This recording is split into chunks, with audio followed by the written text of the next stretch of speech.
imagine starting a job, which a lot of people can understand. You have to work your way up to get to that manager position.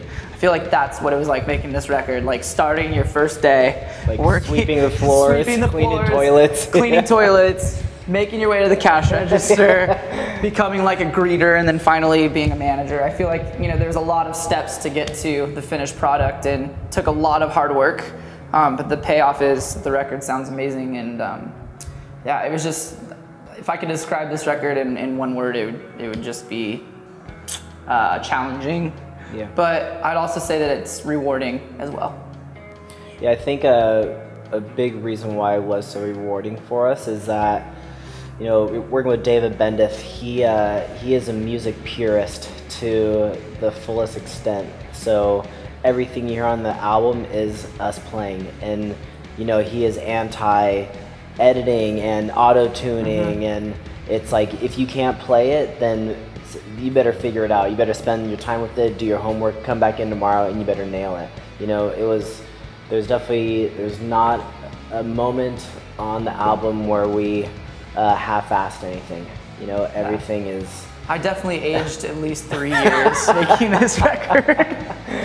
I look back a year ago at myself, and I look at myself now in the mirror, I'm like, Jesus, what happened to myself? Stress is a real killer. I think that, you know, it's funny, like me and Jack, we kind of finished up the record together. You know, vocals were last and he was doing his leads last, and I'll never forget, we would, as soon as we parked the car, walked into the studio, as soon as David walked in with his tea and his lunch, I'd give Jack a hug and I'd say, all right, bud, I'll see you in 8 hours when we leave, because literally that's how the day was. He'd go upstairs and he would do all of his guitar work. I'd be in the booth, you know, doing a song a day, and a song a day would be 7 to 8 hours long.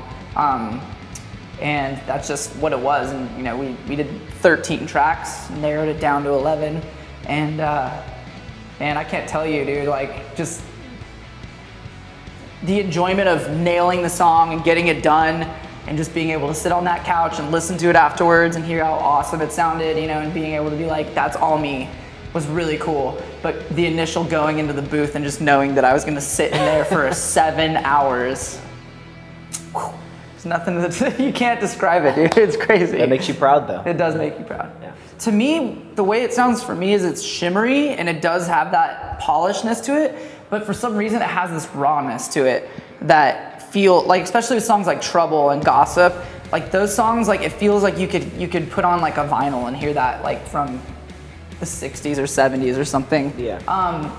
And that's just, you know,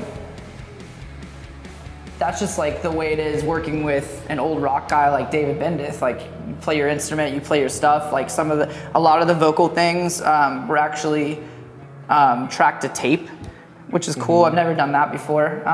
So yeah, but we spent a lot of time working with other producers to bring in some of the electronic aspects. Like, everything was very DIY, and it was all just through like friends that we knew and everything. It wasn't like we sipped it off and got production. It was like we knew the people that were doing it, and everyone felt a part of the entire process. Absolutely, yeah.